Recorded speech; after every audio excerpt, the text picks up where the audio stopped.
Jadi pelajaran kita ekologi industri dengan pokok bahasanya adalah tentang ekologi industri secara umum, ya. Jadi ekologi industri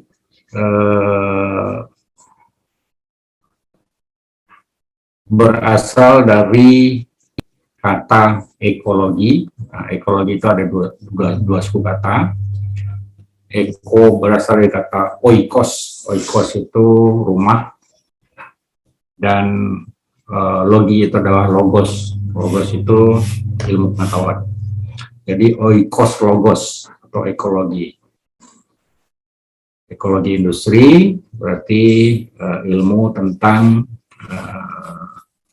lingkungan industri.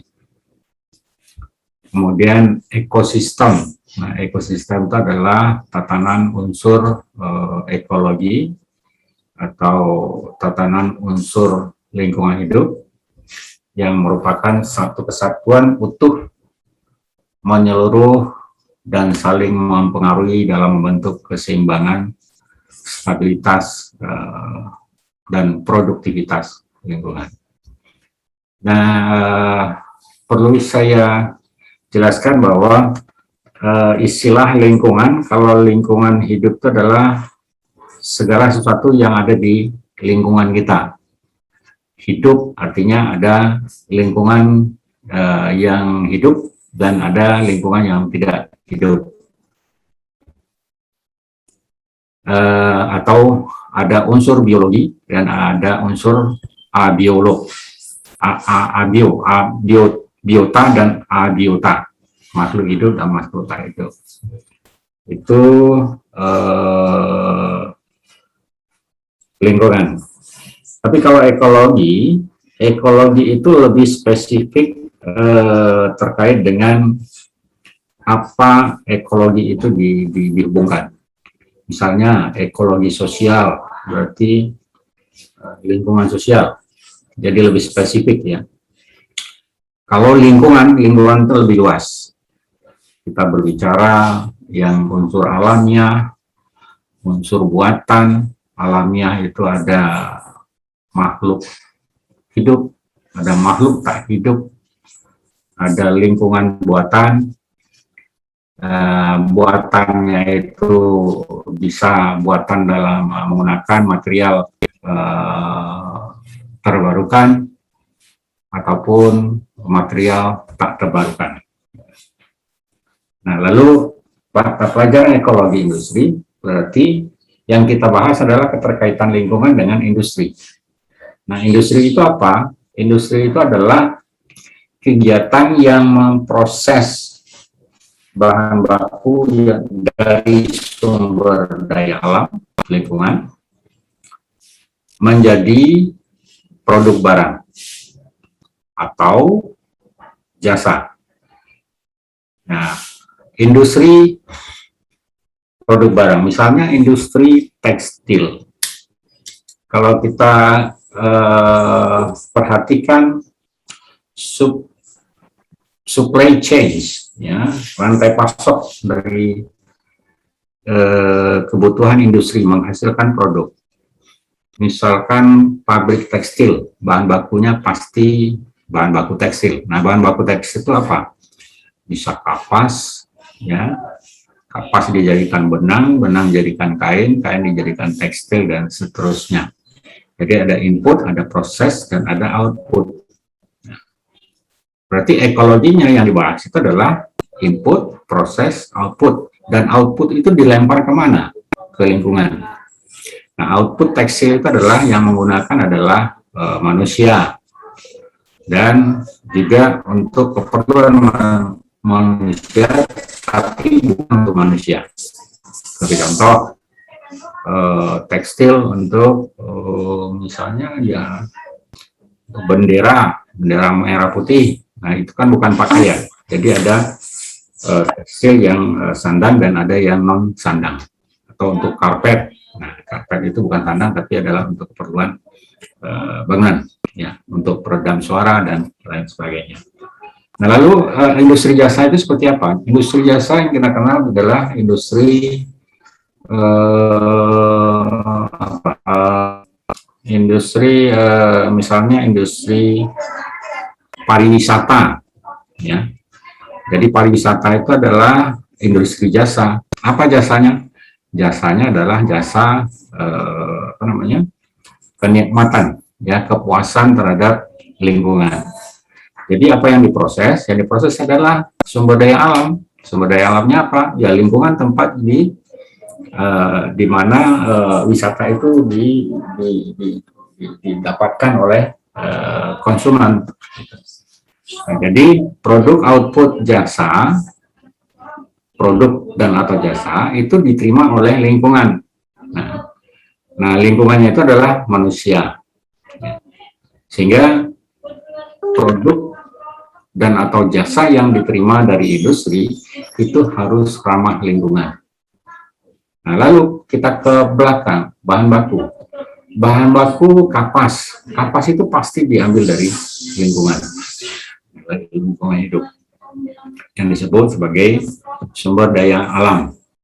Nah, apapun industrinya pasti menggunakan sumber daya alam sebagai input.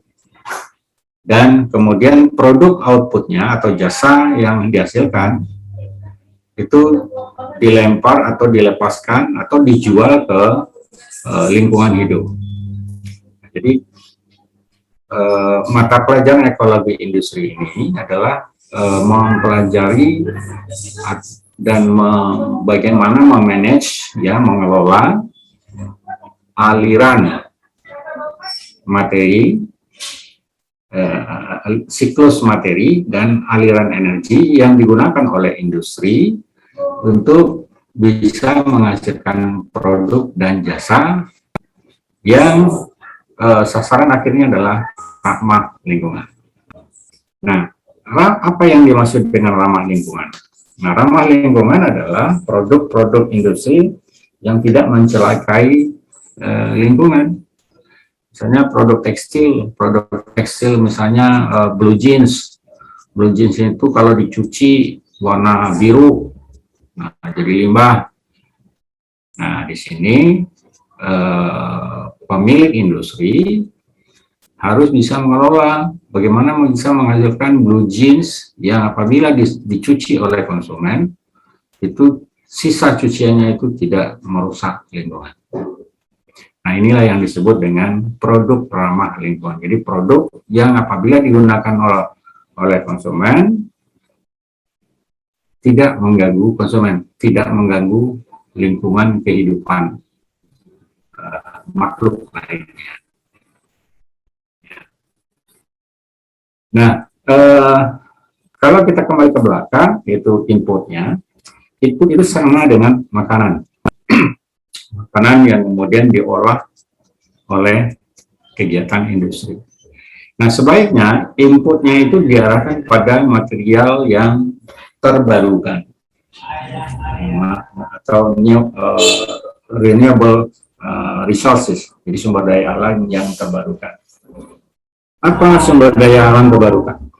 Sumber daya alam terbarukan itu adalah semua makhluk hidup, termasuk manusia. Jadi bahan baku industri sebaiknya diprioritaskan menggunakan sumber daya alam yang terbarukan. Misalnya untuk memproduksi bahan bakar bensin. Nah, bensin itu bahan bakunya adalah fosil. Kita tahu fosil adalah material tidak terbarukan. Kalau toh fosil itu terbarukan, ukuran terbarukannya itu adalah jutaan tahun atau ribuan tahun. Hari ini dipakai, maka ribuan tahun kemudian baru kemudian dia bisa muncul lagi sebagai benih yang bisa dijadikan bahan baku untuk membuat bensin. Nah, apa alternatif lainnya? Menggunakan bahan baku terbarukan. Nah, menurut Anda siapa yang tahu bensin? bisa digantikan dengan material terbarukan apa? Kalau solar sudah ada ya, contohnya solar itu digantikan atau disubstitusi menggunakan bahan baku apa namanya, buah jarak, minyak kelapa sawit, apa, kelapa hibrida, dan lain sebagainya. Nah, jadi fosil itu tidak bisa digunakan. Kenapa tidak bisa digunakan? Karena tidak terbarukan. Nah, ini kaitannya juga dengan sustainability.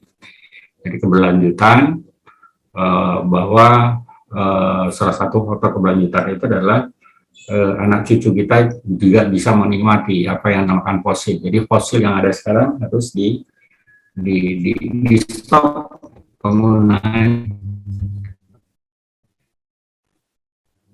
Nah, di stop, cari alternatif yang terbaik, yaitu menggunakan sumber daya alam yang terbarukan.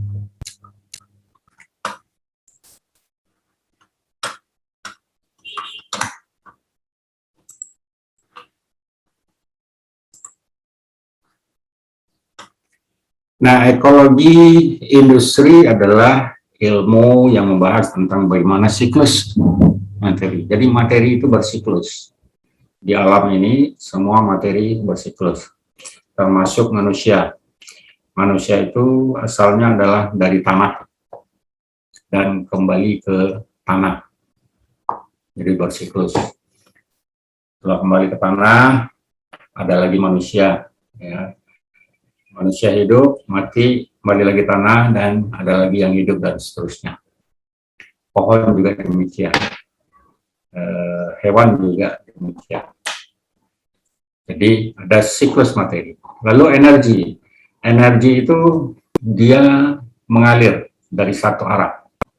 Jadi energi itu hanya bisa dipakai satu kali dipakai. Setelah dipakai, dia hilang, lepas dalam bentuk entropi, panas, ya, dan lama-lama hilang, diserap oleh alam. Nah, energi satu arah itu adalah seperti misalnya ini, suara saya. Suara saya adalah energi suara. Suara saya ini, energi suara saya itu asalnya adalah dari matahari.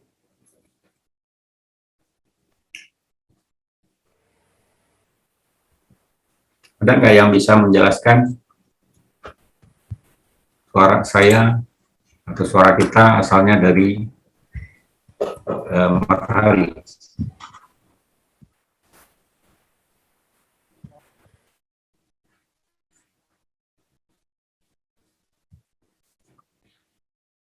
Ada yang bisa menanggapi, memberi komentar?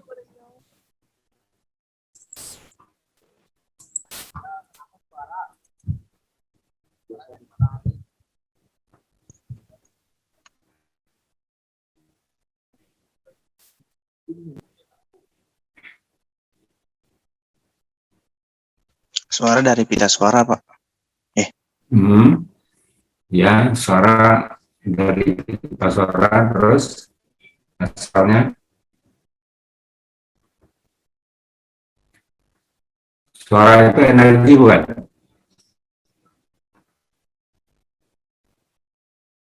Energi bunyi, Pak. Ya, energi bunyi. Jadi energi itu banyak jenisnya. Jadi suara saya itu asalnya adalah dari matahari. Nah, bagaimana membuktikannya bahwa suara kita adalah asalnya dari matahari? Ini pelajaran waktu SMA, apa SMP ya? Siapa yang tahu?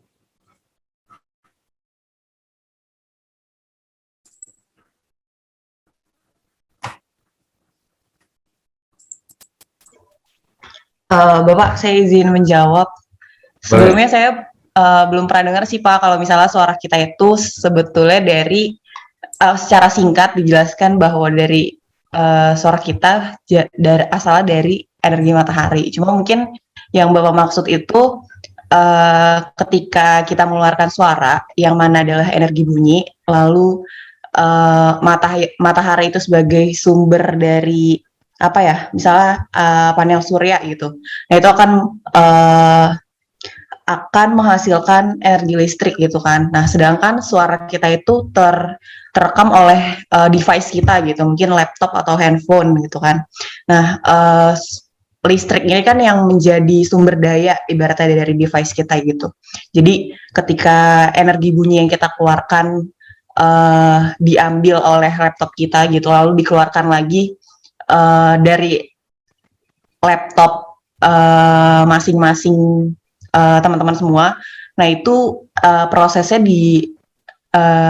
adalah dengan bantuan energi listrik yang mana sumbernya adalah energi matahari. Mungkin sejauh ini yang bisa saya tangkap seperti itu, Pak.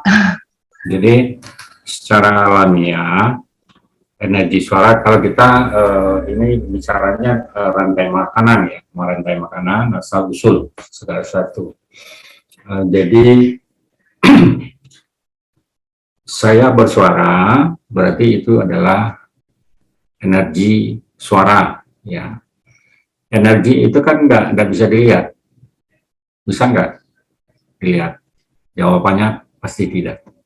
Tapi dampak dari energi itu bisa dirasakan. Jadi energi itu dirasakan. Dirasakan oleh apa? Dirasakan oleh telinga, dirasakan oleh mata, dirasakan oleh hati. Gitu.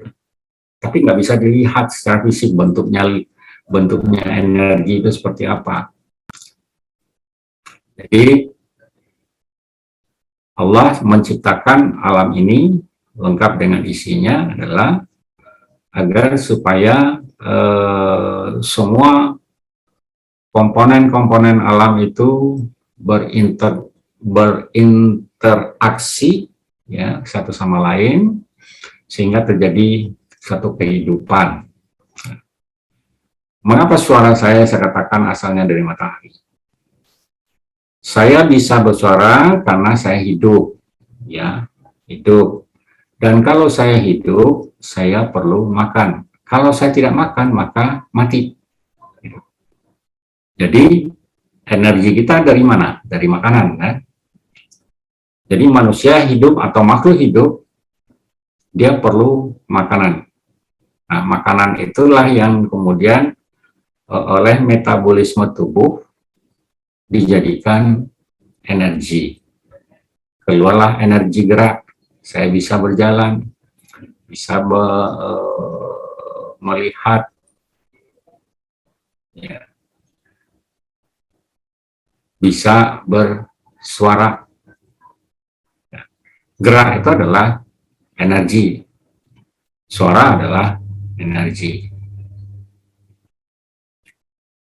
Nah, dari makanan itu asalnya adalah makanan kita kan dari tumbuh-tumbuhan dan atau hewan.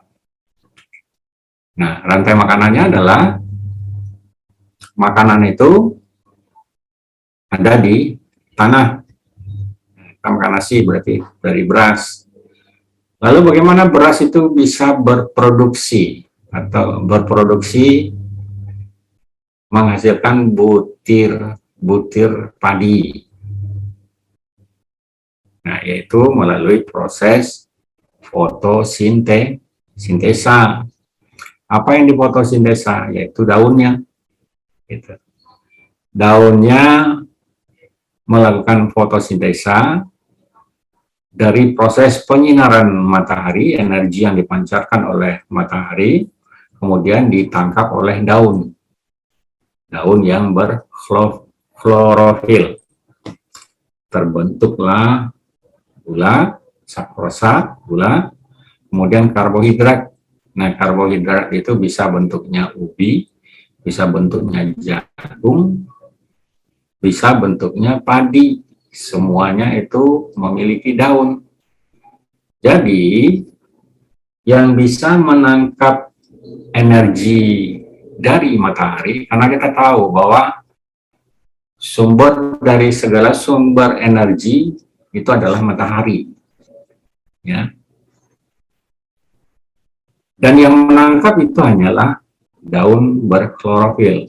Manusia tidak bisa menangkap energi matahari, gitu.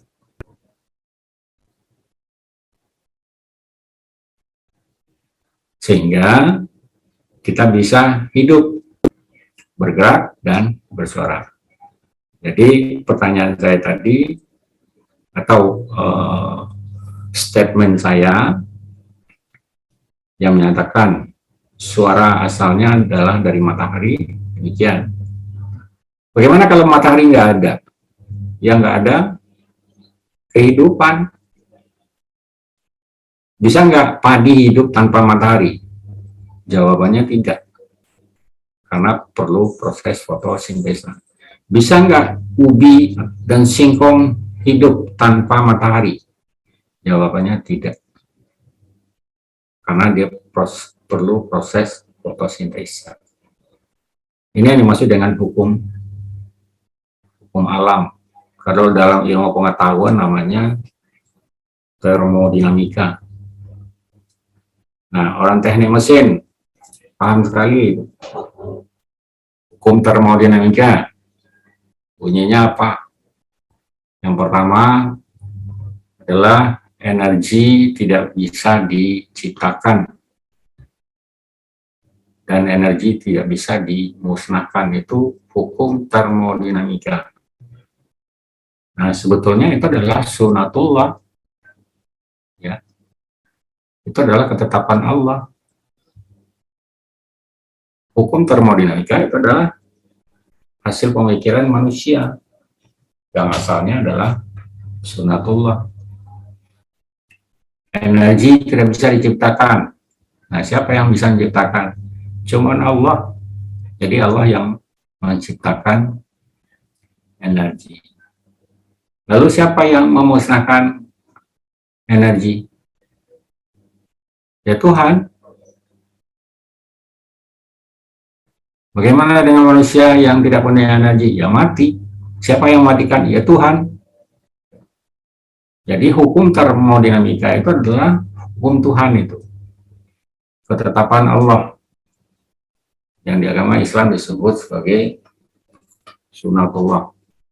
Siang, malam.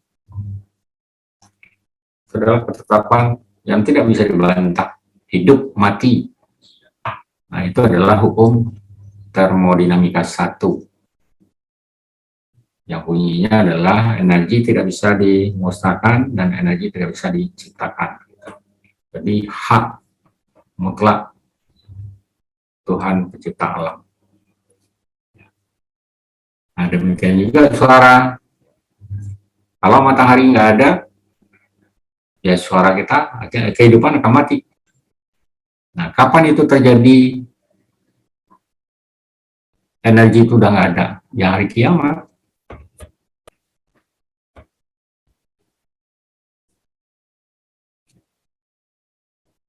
Jadi yang memusnahkan energi itu nanti adalah Tuhan. Kapan? Ya waktu kita mati itu udah musnah itu energi kita. Seluruhnya ya hari kiamat. Nah, kita nggak tahu kapan itu hari kiamat, tapi pasti ada. Jadi itu yang hukum termodinamika 1. Hukum termodinamika 2 menyebutkan bahwa transformasi energi tidak pernah berlangsung secara sempurna. Ya. Nah, artinya apa? Di dunia ini, di alam ini, tidak ada yang sempurna. Lalu yang sempurna siapa? Yaitu Tuhan. Manusia itu tidak sempurna. Kambing tidak sempurna. Kejadian-kejadian alam tidak sempurna. Ya, yang sempurna itu hanya milik Tuhan. Nah, lalu pada konteks hukum termodinamika kedua, bahwa transformasi energi dan transformasi materi tidak pernah berlangsung sempurna. Nah, kesempurnaan itu tugas manusia adalah untuk bagaimana alam itu bisa sempurna meskipun tidak pernah sempurna. Artinya manusia diturunkan ke bumi, istilahnya adalah dijadikan sebagai khalifatullah. Ya, khalifah itu adalah orang yang tidak merusak alam. Sering saya tanyakan pada mahasiswa, khalifah itu artinya apa? Khalifah itu adalah pemimpin. Tapi menurut saya bukan. Khalifah itu adalah orang yang tidak merusak alam. Khalifah adalah orang yang merawat alam. Oh, kalau pemimpin itu ya asal katanya dari Khalifah Umar bin Khattab. Jadi Khalifah Umar bin Khattab memang pemimpin. Tapi kalau Khalifah itu adalah orang yang tidak merusak alam. Nah, kalau sudah tidak ada manusia menjadi khalifah, maka yang datang adalah laknatullah.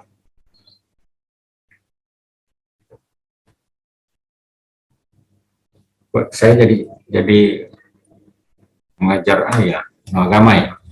Jadi ekologi, industri, dan atau juga ekologi manufaktur mempelajari juga bagaimana faktor sosial, faktor ekonomi, faktor politik, dan faktor pengaruh hukum terhadap bagaimana penggunaan atau transformasi sumber daya alam oleh kegiatan industri yang kemudian dijadikan produk dan produk itu dijual di pasaran.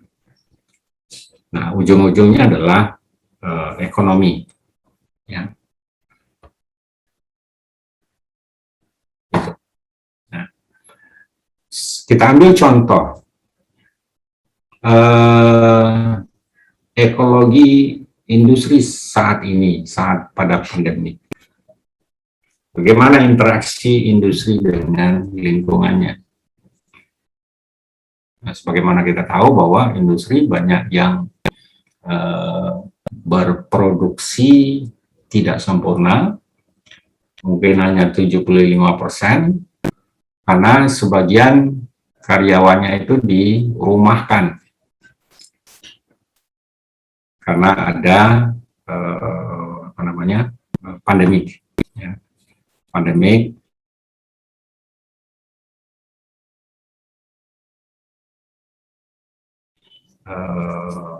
jadi sekarang ya mungkin pandemik ini adalah membawa kita umat manusia sejagat ini ke dalam situasi bahwa alam sedang mencari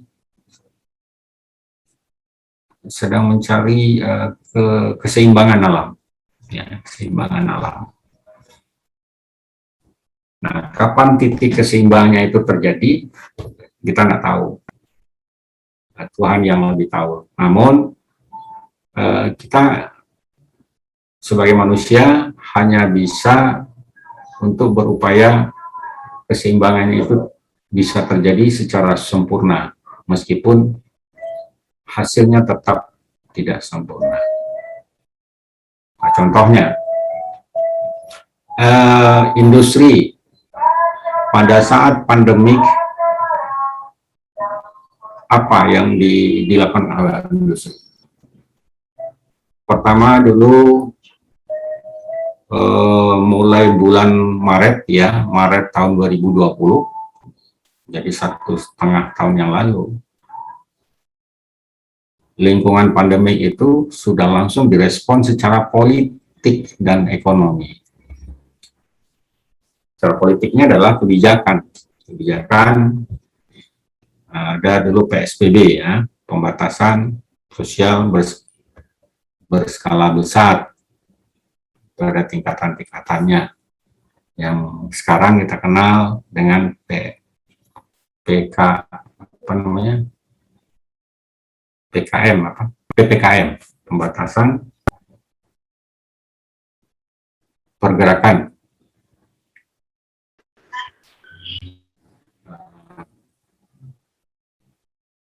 kelompok mikro ya, kelompok mikro. Jadi mobilitas itu dikurangi. Nah, itu adalah kebijakan. Nah, pada bulan Maret itu ada ekonomi yang dilakukan oleh industri. Utamanya adalah industri yang menghasilkan termogan itu. Termogan laku.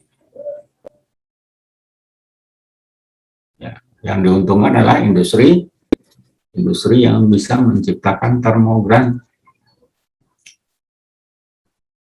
Kemudian apa?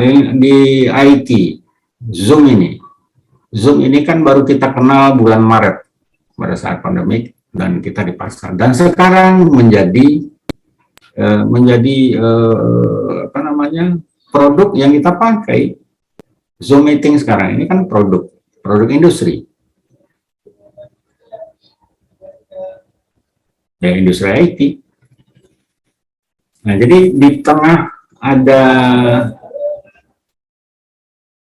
pandemik, ya, ada sekelompok orang, sekelompok manusia yang mendapatkan keuntungan di situasi ini. Banyak bulan Maret pertama adalah termogan, itu yang menembak pengukur suhu.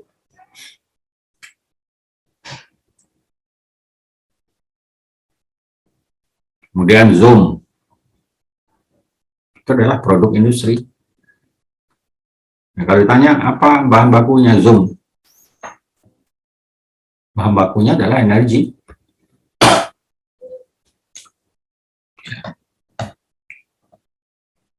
Termogan, apa bahan bakunya? Kalau bahan bakunya plastik berarti dari fosil yang dijual. Nah, sekarang tidak laku.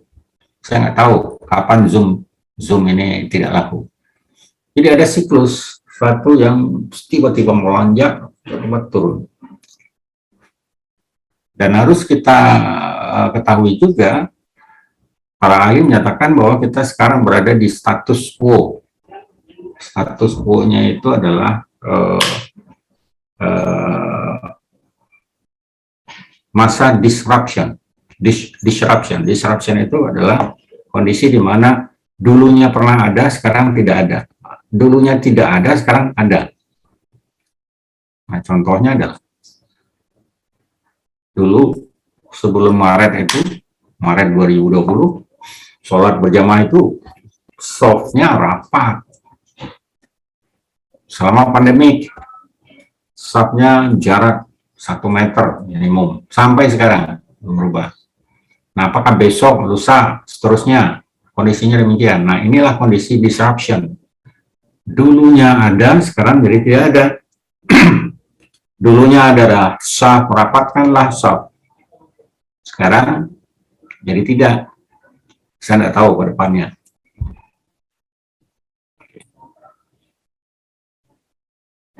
Dulu kita belajar di kelas, sekarang tidak lagi.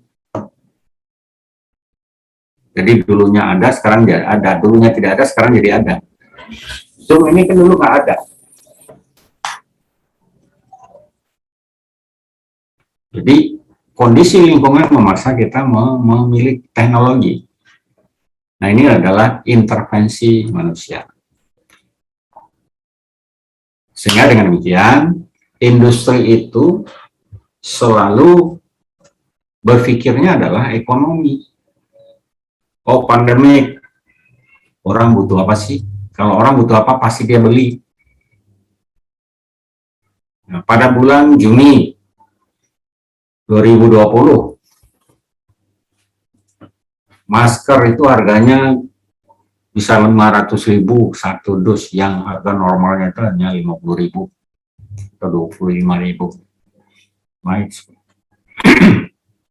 Terakhir di bulan Juli, ya, bulan Juli tanggal 2 Juli pada saat PPKM diberlakukan. Nah, ini PPKM itu adalah kebijakan PPKM diberlakukan.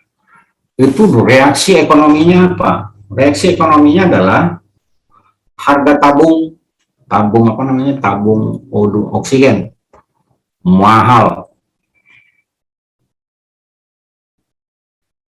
Jadi di mana ekologi industri itu situasi apapun itu selalu menggeliat. Ini pertanda ada hukum alam yang berlaku di sana. Hukum alam itu yang berlaku di sana adalah bahwa lingkungan yang baik itu adalah satu, ada interaksi, ada interdependensi, ya, ada harmonisasi, ada keanekaragaman, kemudian ada utility, dan yang keenam adalah sustainability. Nah, jadi ke depan ini kita mempelajari ekologi industri itu, bagaimana industri itu bisa sustainable. Jadi sustainability of industrial ecology itu menjadi prioritas.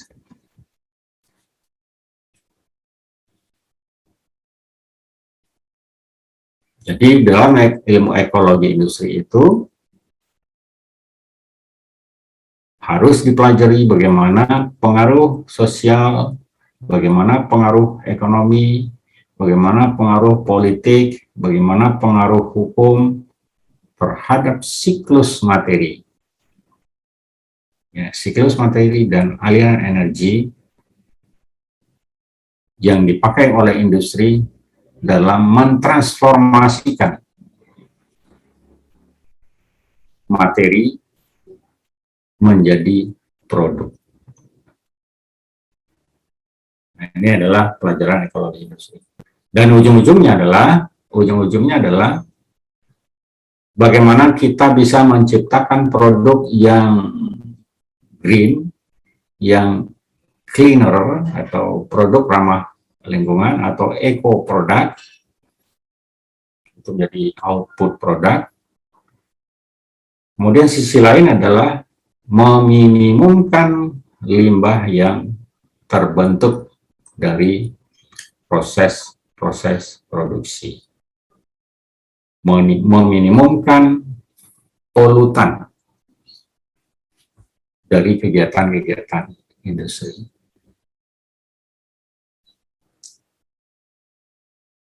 Nah, kenapa harus kita menghasilkan produk yang berkualitas dengan minimum limbah? Itu sama saja kita makan nasi dengan lauk pauknya. Diharapkan menghasilkan produk yang berkualitas. Produk yang dihasilkan oleh manusia itu adalah, kalau kita makan nasi, produknya adalah kerja. Kerjanya benar enggak? Tapi kalau kerjanya bohongin orang, ya berarti tidak efisien, tidak ramah lingkungan. Berarti ada yang salah. Apa yang salah? Apakah prosesnya atau bahan bakunya? Kalau bahan bakunya yang salah, berarti nasi yang dia makan itu hasil curian, hasil korupsi, atau hasil tipuan. Sehingga dia juga menjadi penipu. Nah, ini analisis di dalam ekologi industri.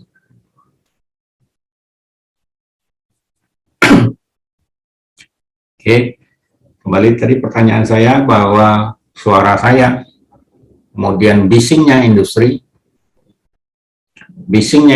itu asalnya adalah dari matahari. Nah, kalau bisingnya industri asalnya dari matahari, berarti bisingnya itu harus kita kelola. Bagaimana cara mengelola bising? Nah, di dalam K3 kita pelajari bising itu adalah dengan cara substitusi mesin. Mesinnya harus ganti dengan mesin yang baru. Sama dengan mobil yang sudah tua itu pasti lebih bising dibanding mobil yang baru. Dua, bahan bakarnya harus diganti yang ramah lingkungan supaya tidak terjadi inefisiensi dalam proses pembakaran, sehingga polutan yang dihasilkan itu bisa minimum.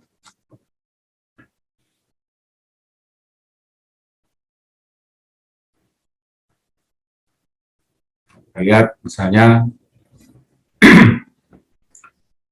ada industri asapnya banyak sekali.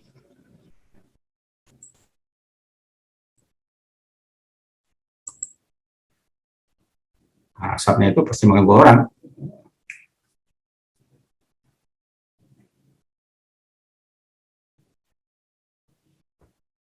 Nah, hal ini kita bisa analisis menggunakan ekologi industri. Asap knalpot sepeda motor, asapnya banyak. Itu pertanyaannya, mengapa asapnya banyak? Apa penyebabnya? Siapa yang bisa menjelaskan?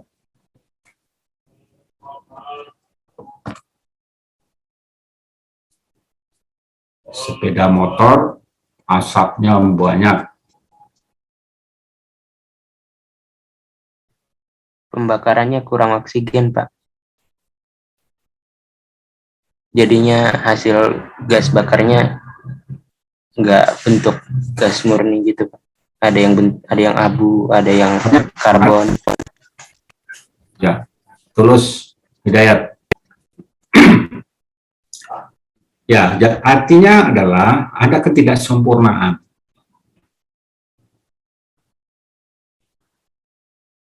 Ketidaksempurnaan. Nah, di mana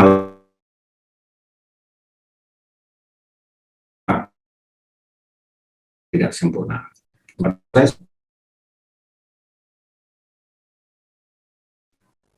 Nah, dari satu adalah pemantik, kedua adalah bahan bakar, ketiga oksigen ya.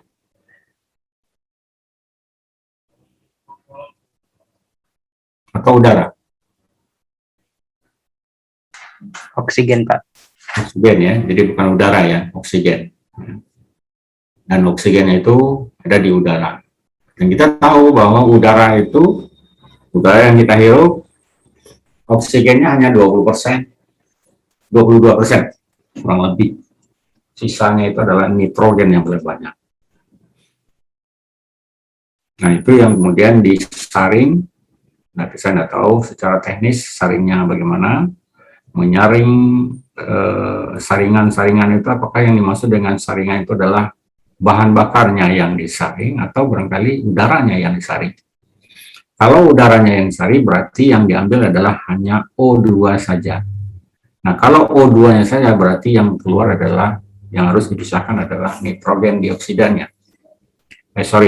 N2 nitrogen. Karena unsur utama udara itu adalah nitrogen sebanyak 77% lebih, kemudian 22% O2, sisanya itu adalah logam dan lain sebagainya, uap air dan lain sebagainya. Jadi kalau knalpot asapnya banyak, berarti kita bisa mengatakan bahwa telah terjadi ketidaksempurnaan proses pembakaran. Nah, lalu dianalisis lebih dalam ketidaksempurnaan proses pembakaran itu dilihat dari suplai bahan bakar, suplai oksigen, dan timing pembakaran, pencetusannya.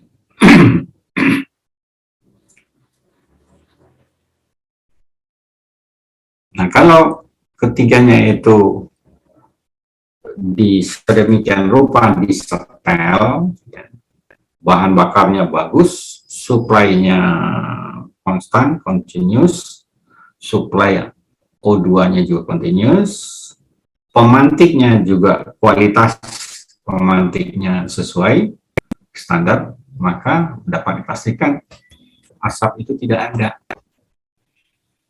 Jadi mengapa asap knalpot banyak?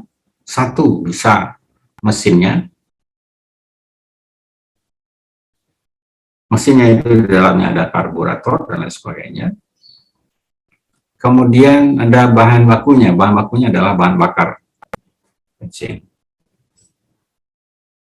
Mungkin menggunakan bensin asapnya banyak. Kalau diganti minyak tanah, kira-kira asapnya semakin banyak atau semakin berkurang? Siapa yang bisa menjelaskan? Bensin nggak ada, kita ganti dengan minyak tanah. Asapnya lebih banyak mana?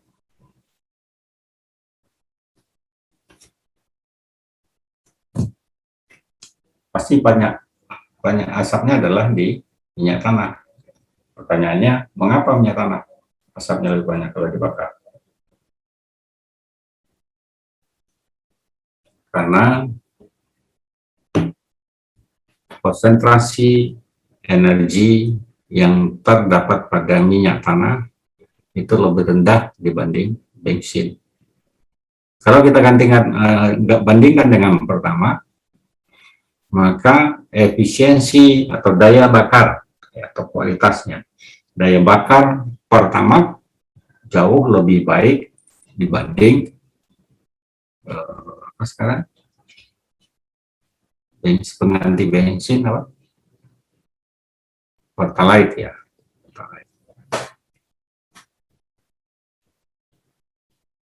Demikian.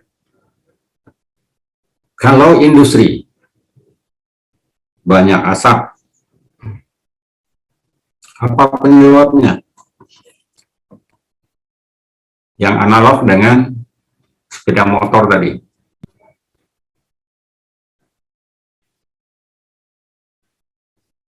Siapa yang bisa jawab? Industri asapnya hitam. Tungkunya itu banyak apa?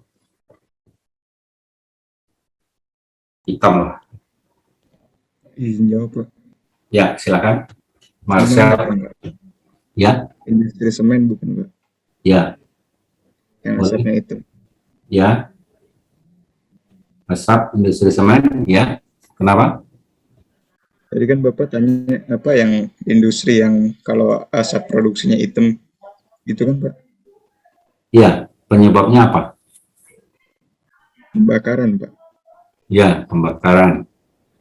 Jadi analisisnya sama dengan seperti tadi ya. Jadi dengan sepeda motor ya. Menurut Marcelius, pada pabrik semen tadi sistem pembakarannya itu apa? Bahan bakar yang digunakan apa?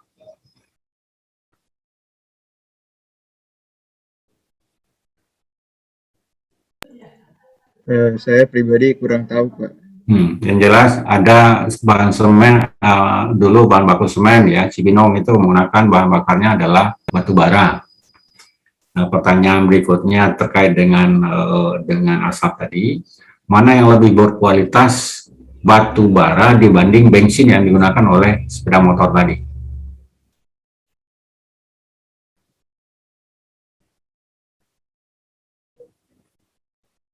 Mana yang lebih berkualitas? Atau asapnya yang sedikit membakar bensin atau membakar batu bara? Bensin, Pak. Ya, berarti kita selaku pengelola industri maka gantilah atau carilah bahan baku yang berkualitas, ya. Nah, kualitas bahan bakar itu ditentukan dari apa? Kalorinya. Berapa kalori bensin dengan berapa kalori batu bara. Sehingga apabila dibakar, maka batu bara itu mengeluarkan asap yang lebih banyak dibanding bensin. Nah, dengan demikian hasil analisis kita adalah ganti bahan bakar yang digunakan oleh pabrik semen tadi. Dengan apa? Ya gantilah dengan gas.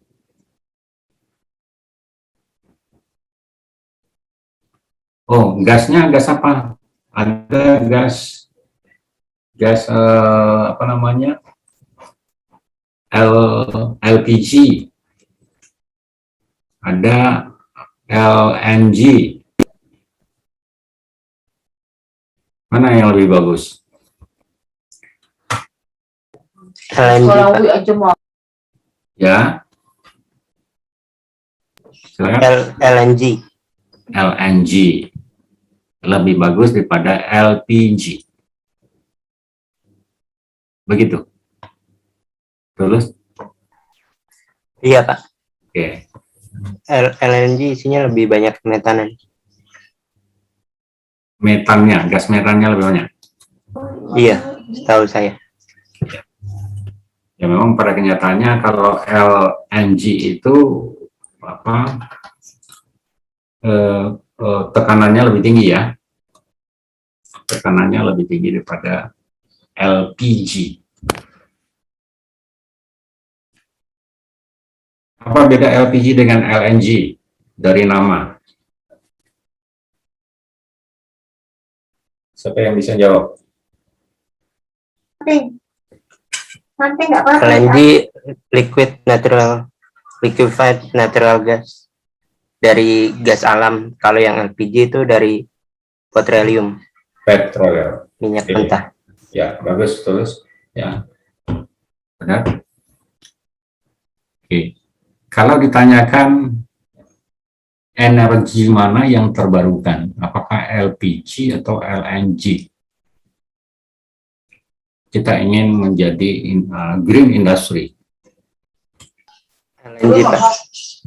ya? LNG. LNG, right. Kalau LNG nggak ada alternatif lain untuk menggerakkan industri yang bersih lingkungan.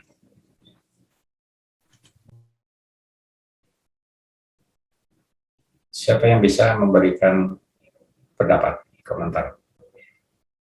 Kita ingin industrinya, kalau kita membakar bahan bakarnya gunakan LPG tadi, itu masih ada asap ya, walaupun asapnya itu tidak sebesar kalau kita membakar batu bara atau bensin.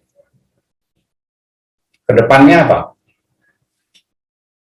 Kalau LNG tadi mulai berkurang, Masih dalam bentuk bahan bakar atau energi terbarukan, Pak? ya kita mesti memprioritaskan energi terbarukan. Ada panas bumi, ada solar, energi solar. Iya, Yang lagi booming solar sekarang. solar cell. Ya, itu. Jadi semakin dekat kita dengan energi matahari untuk memperoleh energi, itu akan lebih bagus.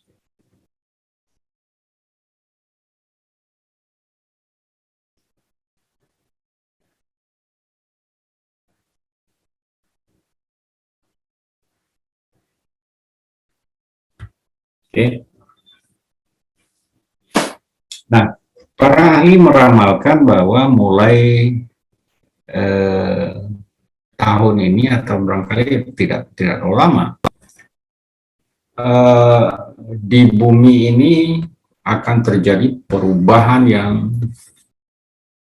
sangat signifikan, perubahan besar-besaran ya. Itulah tadi yang saya katakan, kita berada dalam kondisi tadi disruption, era disruption. Dulunya nggak ada, sekarang menjadi ada. Dulunya ada, sekarang menjadi tidak ada. Nah, itu yang akan terjadi tahun-tahun berikutnya. Seperti kuliah tatap muka sudah nggak ada lagi. Kalau ada yang masih berminat untuk ngotot tatap muka, Artinya menurut saya itu tidak mengikuti zaman disruption itu. Mau tak mau kita harus terima.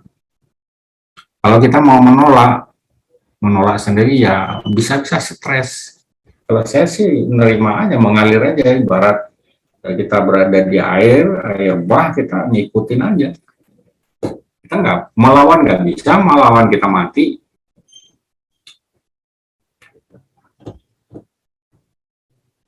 Nah, jadi ke depan bahwa mobil yang kita lihat sekarang di jalanan yang asapnya banyak keluar, itu ke depan udah nggak dipakai lagi teknologinya.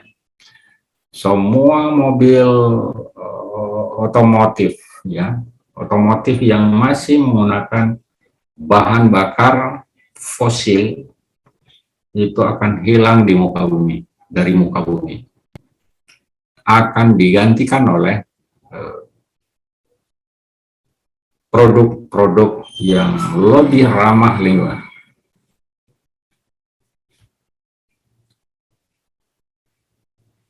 Semua teknologi yang ada sekarang akan digantikan dengan teknologi yang ramah lingkungan.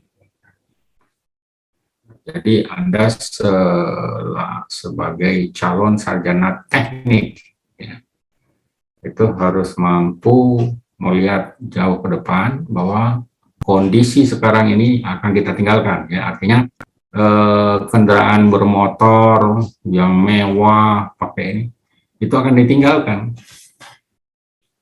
Nanti itu akan hanya ada mobil seperti ya kayak kancil gitu loh, mobil kecil-kecil semua, tidak ada bahan bakar, bahan bakarnya langsung dari matahari.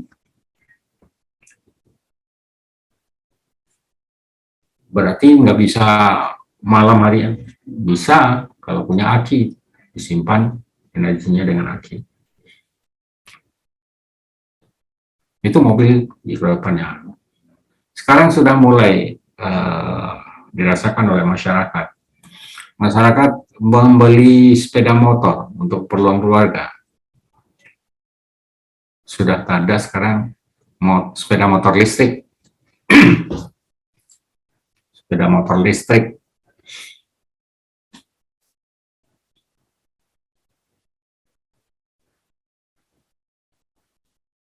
Jadi mobil-mobil yang masih pakai bensin, masih pakai bahan bakar yang tidak terbarukan, atau bahan bakar yang dari fosil, itu akan hilang, tidak diproduksi lagi. Lalu bagaimana dengan bengkel-bengkel motor mobil yang ada? Ya harus cari kreasi untuk bisa melakukan sesuatu hal, pekerjaan yang lebih yang tidak banyak memiliki materi. Jadi dari segi ilmu ekologi sekarang ke depan itu kita immaterial atau dematerialisasi. Nanti kita belajar tentang itu, dematerialisasi dan dekarbonisasi. Semua produk itu materialnya sedikit, energinya juga sedikit. Lihat HP, dulu HP itu tebal ya, sekarang HP itu kecil. Ke depan HP itu taruh di lensa, di kornea mata. Perkembangan teknologi akan datang. Nah, siapa yang bisa mengikuti? Anda adalah kaum milenial. Ya. Anda adalah kaum milenial, apalagi mahasiswa angkatan 19 ini adalah mahasiswa nomor 9, ya. Nomor 9 rankingnya dari seluruh PTN yang ada di Indonesia. Jadi nilai Anda masuk ke UPN, ke Fakultas Teknik, ranking Anda itu adalah ranking 9.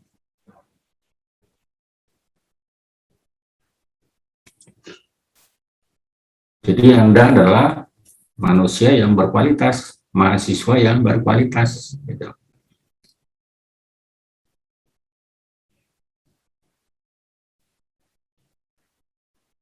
Nah, dosen sekarang tugasnya bukan lagi sebagai pengajar. Dosen itu adalah sebagai pendidik, kemudian memberikan fasilitator. Jadi dosen sekarang sudah berubah dan harus merubah diri dari dulu sebagai pengajar, sekarang hanya sebagai pendidik dan sebagai fasilitator dalam ilmu disiplin ilmunya.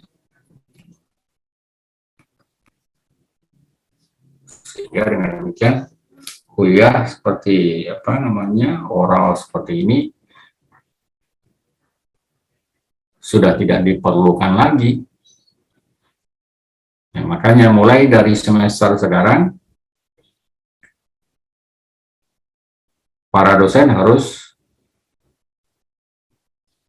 mencari video, mengupload ke sistem lead, di mana lead itu intinya adalah belajar di mana saja, kapan saja, dengan media apa saja. Nah, kita berada di sistem yang dibangun oleh pemerintah, yaitu melalui program Merdeka Belajar, Kampus Merdeka. Nah, tugas dosennya sebagai fasilitator dan kemudian mendidik.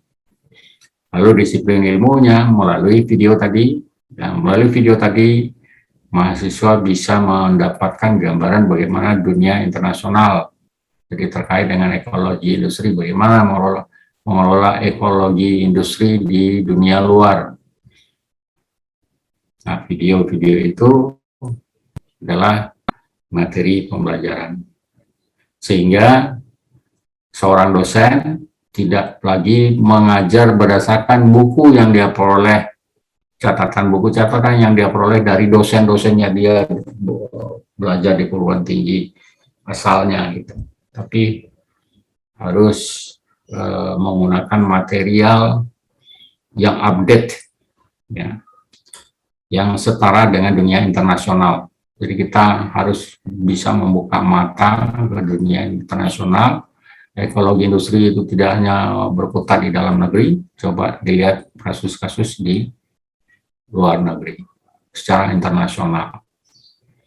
Jadi lulusan Fakultas Teknik itu diharapkan minimum itu bisa bersaing di dunia tingkat ASEAN. ASEAN itu Malaysia dan sebagainya.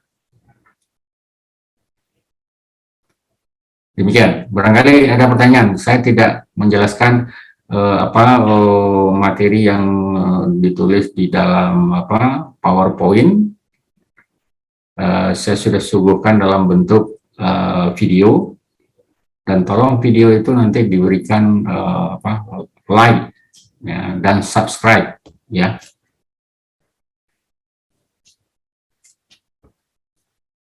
Tadi video saya sudah di like and subscribe. Sudah, Pak. Sudah, Pak. Sudah, Pak. Alhamdulillah. Nah, sekarang saya persilakan Anda bertanya, saya mendengar, kita berdiskusi.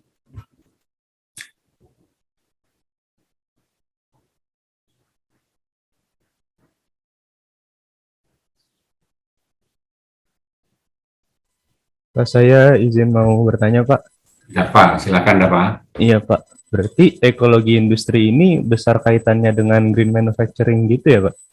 Iya, industrial ekologi atau manufaktur ekologi.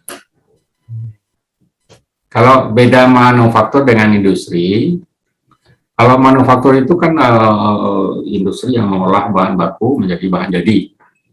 Kemudian di dalamnya itu ada unsur perakitan. Iya, Pak. Nah, jadi kalau manufaktur ada perakitan. Jadi industri manufaktur misalnya manufaktur karoseri. Ya, karoseri itu bisa nggak disebut industri? Bisa nggak disebut manufaktur? Ya bisa. Lalu industri tahu kan industri, ya. Apakah bisa industri tahu itu disebut manufaktur tahu? Ya, bisa juga, Pak. Hah? Bisa juga. Bisa. Iya. Apabila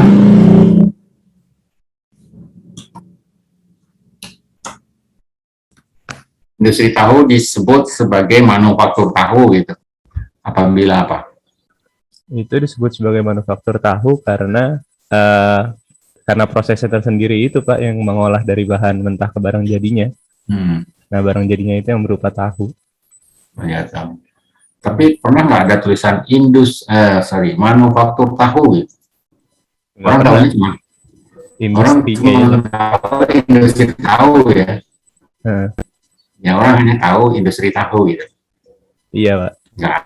Nggak ada orang tahu manufaktur tahu, kayaknya aneh gitu. Soalnya kan kalau misalnya kayak gitu ngomongin masalah pasti satu industri dan satu manufaktur ada limbahnya kan, Pak? Oh iya, semua ada limbah. Jangankan industri. Saya dapat secara umum ini tentang sustainability. Ya. Dan rencana jangka panjang gitu, Pak. Jadi kalau berkaitan dengan green manufacture itu berarti dia besar ya ininya ya, pengaruhnya. Ya, industri dan manufaktur pada dasarnya sama. Ya, sama artinya dalam pengelolaan. Bahwa kalau kita bicara ekologi itu yang ada di lingkungan industri itu, apalagi terkait dengan targetnya adalah sustainability. Jadi harus ada kajian tentang aspek sosial, aspek ekonomi, dan aspek environmental. Environment itu adalah lingkungan alami. Nah, di industri apa lingkungan alamiahnya? Yaitu udara. Udara itu kan dibutuhkan oleh manusia yang bekerja di dalamnya. Juga udara itu kan dimanfaatkan oleh industri untuk keperluan, misalnya katakanlah untuk pakai es house atau menyemprot debu dengan kompresor itu, udara. Nah, udara itu bagian dari lingkungan. Air itu dibutuhkan oleh industri, walaupun industri itu tidak menggunakan air sebagai bahan baku. Tapi air untuk kebutuhan pendinginan, untuk minum, untuk proses, untuk sanitasi, dan lain sebagainya. Kemudian aspek sosial. Aspek sosial adalah bagaimana interaksi industri itu dengan masyarakat, sosial masyarakat di luar maupun di dalam. Masyarakat pekerja secara sosial, masyarakat di luar lingkungan industri itu. Jadi mengelola industri itu harus memikirkan aspek sosial, lingkungan sosial.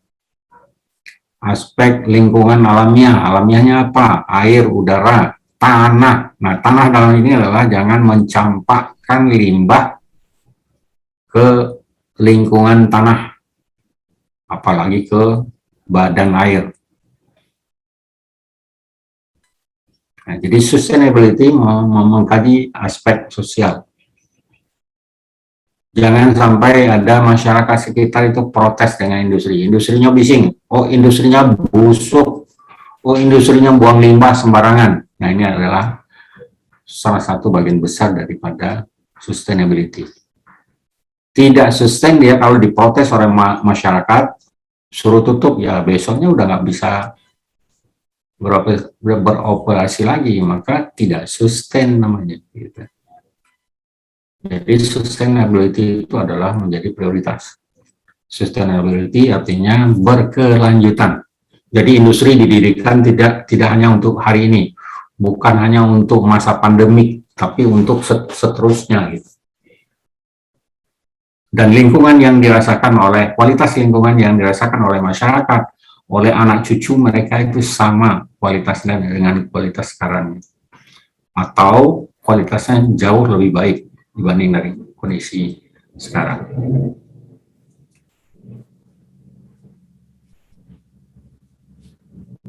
Ya. Mungkin ada tanggapan lagi, Pak? Silakan. Oh, udah sih Pak, saya mau tahu tentang itu aja. Ya, kasih banyak Pak. Ya, oke. Terima kasih. Kembali. Dimas, silakan. Assalamualaikum Pak, saya izin bertanya Pak. Ya, boleh silakan, Dimas. Saya baca-baca sekarang udah mulai booming tuh yang namanya Society 5.0 ya Pak. Itu kira-kira dampak ke industrinya itu bakalan signifikan atau bagaimana Pak? Iya, pasti ada dampak. Jadi gini, sebetulnya istilah-istilah apapun yang dikeluarkan oleh dunia internasional sebetulnya sudah kita laksanakan. Dulu tahun 80 misalnya ada mutu kendali mutu, pakai istilah ini, malah kita udah melaksanakan. Cuman secara tertulis itu kita tidak create gitu loh. Sekarang sustainability, gila dengan sustainability karena sudah tercantum dalam kesepakatan bersama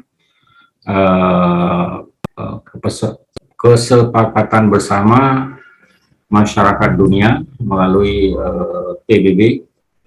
Lahirlah apa yang namakan dengan SDGs, singkatan apa? Sustainable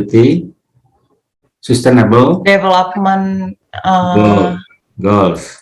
Ya, lupa. goals, iya betul. Nah, jadi target pembangunan berkelanjutan. Nah, semua ngomong berkelanjutan, tapi intinya banyak yang nggak tahu bahwa secara teoritisnya berkelanjutan itu adalah segala sesuatu kita melakukan sesuatu harus memperhatikan 3 aspek tadi. Aspek sosial, aspek lingkungan, dan aspek ekonomi. Jadi kalau industri, itu yang dikejar pasti keuntungan, aspek ekonomi. Tapi dia lupa aspek sosial, aspek kerusakan lingkungan alam. Maka ketiganya ini harus seimbang.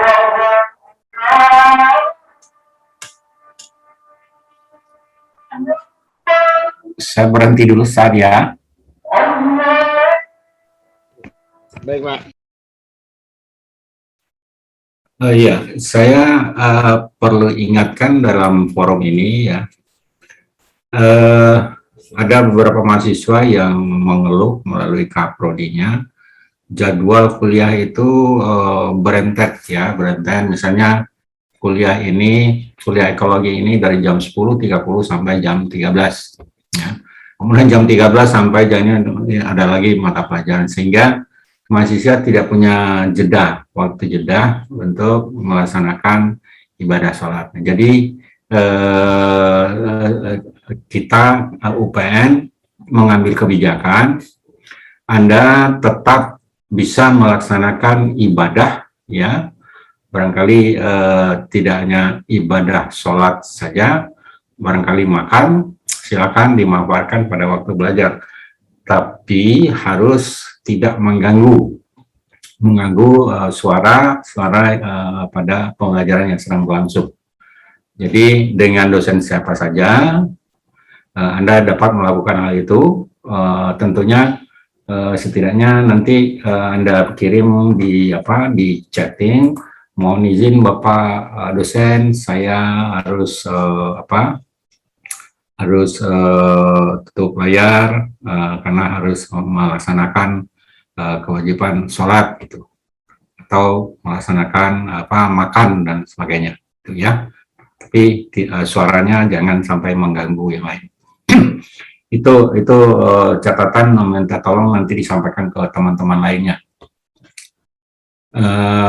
Kemudian untuk pelajaran ini ekologi ini saya sampaikan waktunya sampai sekarang. Kalau seandainya tidak ada lagi pertanyaan, saya akhiri ya. Nanti sisa waktunya Anda gunakan untuk mengamati, menonton video. Lalu nanti video yang ditonton tadi diambil resumenya, ringkasannya, apa sih inti yang disampaikan oleh video tadi, video yang akan Anda tonton. Ulfa, ada berapa video di dalam hari ini? Ada 3 Pak, Ada ditambah yang dari link YouTube Bapak itu ada 1, jadi totalnya ada 4. Ada 4 ya, itu tonton semua. Yang punya saya tolong dikasih like dan subscribe. Nanti di akhir kuliah itu nanti diberikan masukan di dalam chatting ya, ringkasan dari apa yang Anda tonton di video. Bisa saja isinya yang Bapak jelaskan itu tidak sesuai dengan yang di video ini ya, boleh, bebas ya, karena kita berada di kampus Merdeka dan Merdeka Belajar gitu ya. Saya persilakan, barangkali masih ada yang ingin ditanyakan. Pak, ini chattingnya yang bagian mana ya Pak? Di leads-nya? Jadi Anda buka itu ada di leads-nya itu,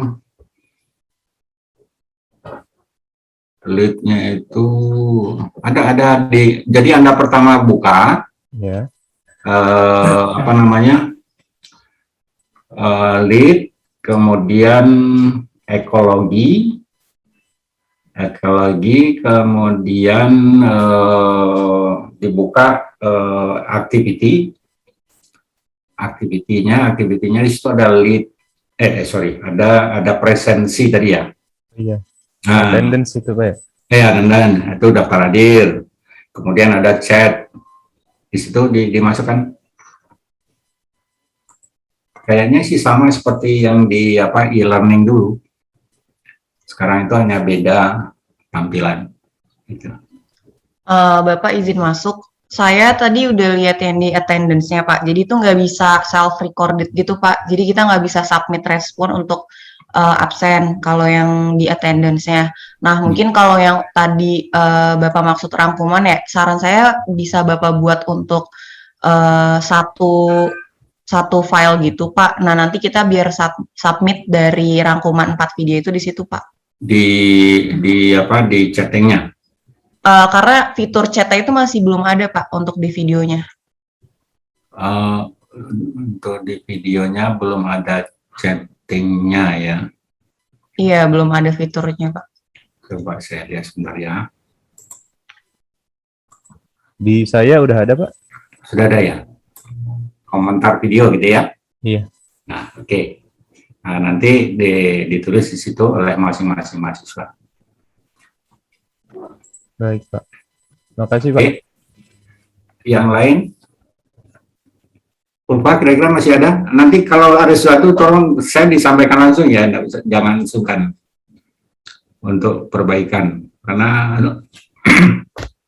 terus terang saja lead ini baru, apalagi dosennya dosen kuno seperti saya, banyak nggak tahu, karena saya minta bantuan sama anak saya. Silakan. Kalau tidak ada pertanyaan lagi, bisa kuliahnya saya tutup dan masing-masing mahasiswa silakan menonton videonya.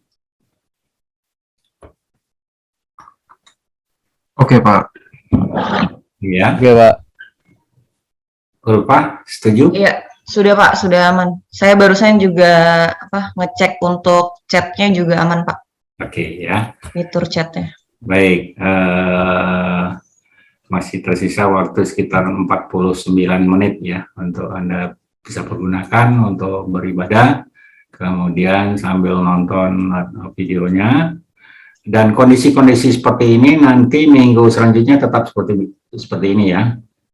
Saya mungkin minggu depan saya hanya tinggal masuk ke dalam room untuk forum tanya jawab terkait dengan video materi pelajaran yang saya berikan, dan sekaligus barangkali ada informasi ataupun data aktual terbaru terkait dengan kondisi-kondisi kekinian yang kaitannya dengan industri, ya, industri dalam pandemik dan lain sebagainya, gitu. Jelas ya? Jelas, Pak. Baik. Jelas. Nah, jadi saya menganggap Ulfa sebagai perwakilan dari kelas suara dari kelas A ini ya. Iya, Pak. Baik, kalau dengan demikian pertemuan secara virtual ini saya dengan mahasiswa saya akhiri, dan mahasiswa tetap melanjutkan pembelajarannya melalui lead yang tersedia. Ya, terima kasih atas perhatian mahasiswa semua. Saya doakan semoga kita dalam keadaan sehat, bisa melaksanakan tugas pembelajaran ini dengan sebaik-baiknya. Billahi taufiq wal hidayah. Assalamualaikum warahmatullahi wabarakatuh. Waalaikumsalam warahmatullahi wabarakatuh. Waalaikumsalam warahmatullahi wabarakatuh. Terima kasih Pak. Sama